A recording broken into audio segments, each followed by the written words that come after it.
Thank you very much for joining us. India and China are both accusing the other's soldiers of firing shots in a new confrontation along their disputed Himalayan border.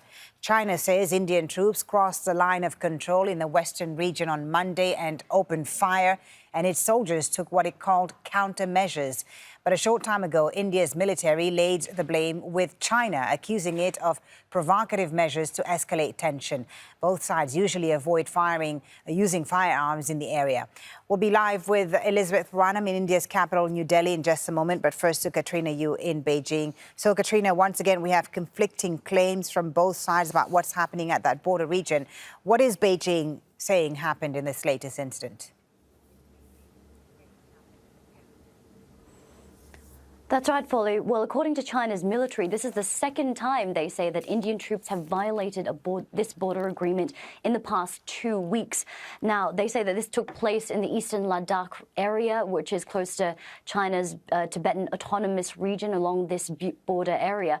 And according to the Chinese side, there were some Chinese troops which approached the Indian side in order to conduct negotiations. And then they say that some Indian troops fired at the Chinese side. And as a result, China's military were forced to take countermeasures, although we don't know exactly what form those countermeasures took. And also we don't know whether there were any casualties involved in this incident. Now, China has called this a serious provocation and violation of the border agreement. We know that things between these two sides have been tense for some years. But if this is true, this will be one of the first times firearms have been involved in about 40 years. There had been agreement to keep firearms out of it. But we do know that things have been escalating with both sides building up troops for the past 2 months, staring at times at each other eyeball to eyeball along this disputed area. Both sides unable to agree over this line of actual control, which is further complicated by this complex topography along the region. Now, we know firearms have not been used, but things did escalate in June, where there was a skirmish between both sides and at least 20 Indian soldiers were lost. China says that it's conducting negotiations and dialogues with the Indian side, and there have been talks at different levels for the past few weeks, including very high-level talk in Moscow between both defense ministers from both countries just last Friday. But it seems that those talks have been very limited in terms of what progress they have been able to make.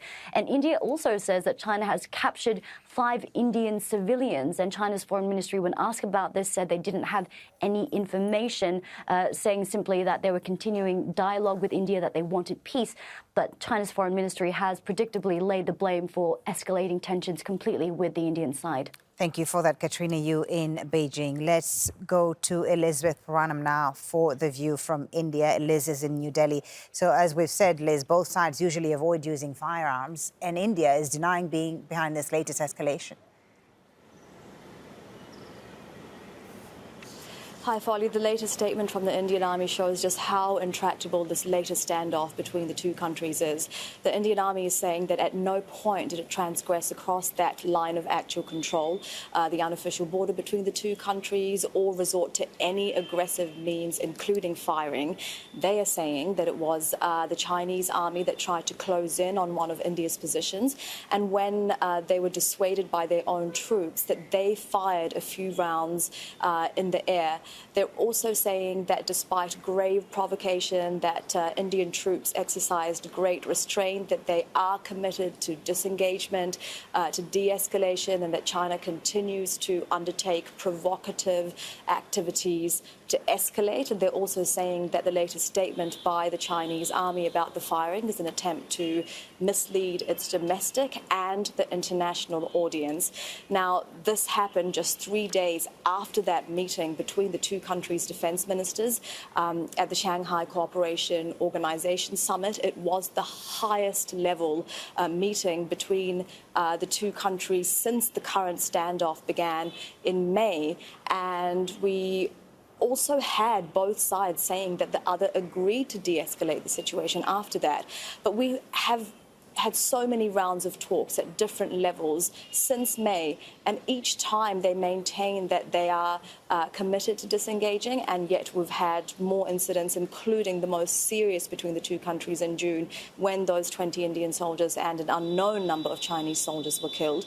We do have a meeting between the foreign ministers of the two countries coming up again at that Shanghai Cooperation Organization Summit on Thursday. Thank you for that, Elizabeth Puranam, live for us in New Delhi.